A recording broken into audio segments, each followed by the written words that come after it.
Hello, welcome to another episode of One Piece Weekly. This week we have chapter 1006. At the beginning of this chapter, we start off with Mono getting away with Yamato.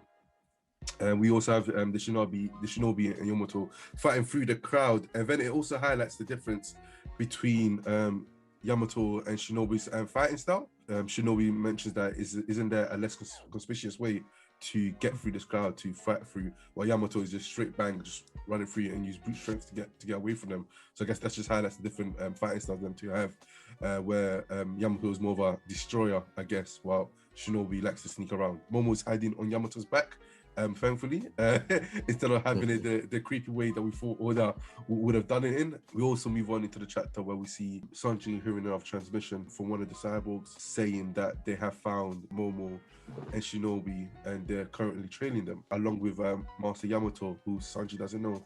So now this leaves Sanji in a predicament, whether to go and towards the castle tower to assist the scabbards who are currently injured, or should he go to the dome entrance to assist Momo, who is being followed by the rest of the Beast Pirates.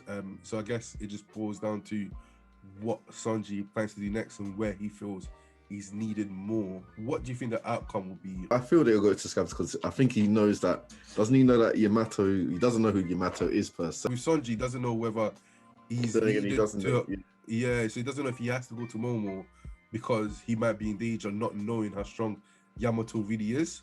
Yeah. Or should he? Ideally, he goes to the scabbards because that's where he's needed the most. But he doesn't know that. He doesn't know that. So I think before he does make his movement, he might be prompted in some way. Yeah. Maybe there's another transmission saying that how Yamato has gone past X amount of people. That might prompt Sanji to think that Momo is okay, and then he can go elsewhere. Yeah, I think maybe, I don't know how, but maybe, yeah, that's how Sanji will get some prompts, and I feel you end up going to the scabbards anyway, because they're down and dusted, so they definitely need the help. But also similar to Momo having Yamato and Shinobi there, we don't know who the scabbards are with. We don't know who the 10th person is. Yeah. So it might even be a thing where Sanji might not even be needed. Because we're not entirely sure who's there helping them. I guess we all have our ideas. With Onigashima floating over the mountain, so we're close to the Flower Capital anyway, and potentially the end of this act. We see the defeat of two of the Minxes, Wanda and Carrot, who got defeated by Perospero. I think because of where Onigashima is, the moon was covered by the clouds. Throughout the full moon, the Minx lose their power. That's how Perospero beat them too. Then Perospero says to Carrot, if you don't want to mourn any more of your friends, hop back to the woods and chew on some grass. My man was racismo mode. Given that Brexit, Brexit means Brexit, get out of my country. But yeah, what were your thoughts on those panels anyway? Yeah, really good, to be fair. Obviously, there wasn't much to give away apart from what Perospero was saying to Carrot about her resolve and the reason why he did what he did.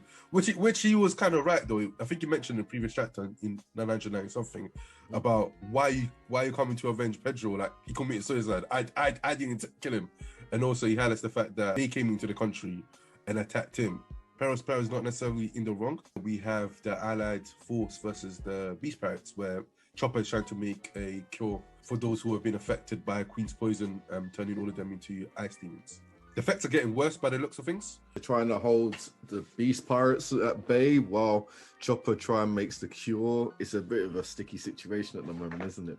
Yeah. So yeah, like you said, they're holding on. The stamina is running low, and they're struggling to remain human, I guess. But a lot of them seems to be reverting back and going back to attacking some of their comrades. The biggest character that's currently affected by Hyogoro, and he tells the rest of the Yakuza bosses that if he does get any worse and if he does lose control, that they should cut him down. We have Queen ready to use his beam, similar to Frankie, I guess. And Marco jumps in. That leads to Marco versus Queen and King, where he's just battling both of them. But it's very, very clear that Marco's getting a bit exhausted, he's getting a bit tired. And with that, we have Perospero returning from the fact with Carrot and Wanda taking note of Marco being tired while he's fighting King and Queen. So I'm not sure exactly how this is going to unravel in regards to the four that I just mentioned, Marco, Perospero, Queen and King. is Perospero going to step in and now attack Marco? Because I don't think he'll be able to handle all three of them at the same time by the looks of things. Perospero does mention while he's walking away from Carrot and Wanda that he doesn't like the alliance between the Beast Pirates and Big Mom's family. Would he attempt to try to sabotage it by attacking King and Queen, letting Marco win, and then allowing the Beast Pirates to pretty much become undone? But this also highlights the strength of Marco. King and Queen are meant to be like fairly strong characters. Again, first and strongest people underneath Kaido, and he's able to be attacking both of them head on, without the help of any others, and holding his own for quite a while, even though he's getting exhausted. Probably wouldn't work in the long run, but to be able to hold on two people that are second and third in command, just shows his strength. So I wonder how strong Marco really is. Maybe just under Yonko levels or similar, maybe. I don't know. Yeah, just under Yonko level. Potentially might be the strongest individual pirate outside of the Yonkos. Yeah. Possibly. We probably think of people like Katakuri, who would win between Marco and Katakuri. I will put money on Marco just because I think lost to Luffy. Yeah, I feel like Marco is stronger than Katakuri. But yeah, we move on to the final panel of chapter 1006. Hyogoro obviously mentioned earlier that if he does start to lose control, for the rest of the Yakuza bosses to cut him down, and which eventually does lose control. He does end up going a bit on a wild one, and ends up sitting on the floor, I guess, resisting the ice demon. And then we see a lot of the Yakuza bosses emotional with their sword drones ready to attack Hyogoro, I guess signaling the end of him, especially like we get Hyogoro mentioning that if him and Odin all those years ago versus Kaido would have won, but he said that he's pretty pleased they found himself a young protege, Luffy. Luffy. So all of this spells out that Hyogoro is dead. He's dead. He's gonna die. But you know, One Piece. The thing about One Piece is we don't really get that many deaths. Yeah, we really don't. Like the only death from Bar A. So I'm trying to think of another death that we really had. I really can't. There's been Pedro, there's been Whitebeard. Oh yeah, Pedro. Sorry, Pedro. I forgot. There's Pedro. Yeah, there's Whitebeard. There's Whitebeard. You've seen some flashbacks, but yeah, apart from flashbacks, like we don't get deaths. Even like One Piece. even like Morio, when we thought he was getting killed or taken out by flipping Doffy on the government's orders. I'm sure. Yeah, he's still alive. Yeah, man. I feel there should be more deaths. So. Oh yeah, absolutely. So it'll be interesting to see what actually happens.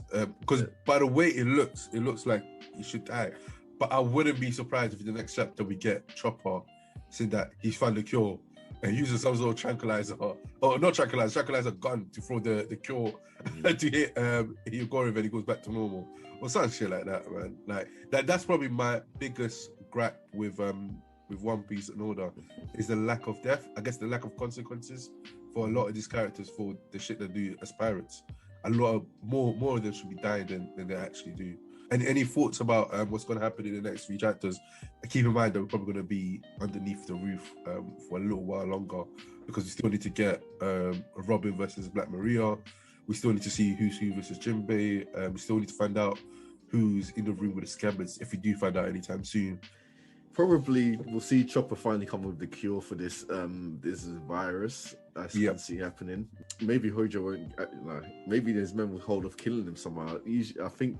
Actually, no, he's gonna get killed. I think the way that speech was at the end, I think that he should be killed. And I can see we'll probably finally see Kaido's hybrid form. I don't know if we're going to get it before the end of the act. If we do, the act might end with that. I think the next few chapters will probably be more of the stuff that's happening underneath the roof, and then we might go back to the roof right at the end of the act. That might end with just seeing Watch Generation, they're fighting against Kaido, just laid out on the floor, and then Kaido standing over them, and then that's how they end the act. Could be. That's a good way to end the act, actually. Maybe we'll find out who this 10th person is as well. Yeah. I think that's the most important. And I'm more excited to see that than I am about Kaido's Kaido's hybrid form. I'm really, I Hybrid really want to know who this 10th person is. I'm really curious about who is this 10th person. Is it someone we know? But yeah, on that note, that was our quick review of chapter 1006 of One Piece. And obviously there's no break next week, so we will be back next week on another chapter review, and there's going to be another One Piece video during the week. I haven't decided which one I'm making yet, but I'll let you guys know. But yeah, if you can, follow For Eyes Academia on Twitter, Instagram. We got a Discord channel. Obviously, you're watching this on YouTube. Follow us on the YouTube channel. Subscribe to us on the YouTube channel, should I say. Like the video if you like the video. Like the video if you dislike the video. And obviously, follow us on the rest of our shows. I'm Too Many Men on Twitter. Honey, any final words? Hey, Oda, continue to be the goat that you are. Thank you for watching, guys. We'll speak to you soon. Bye. Bye.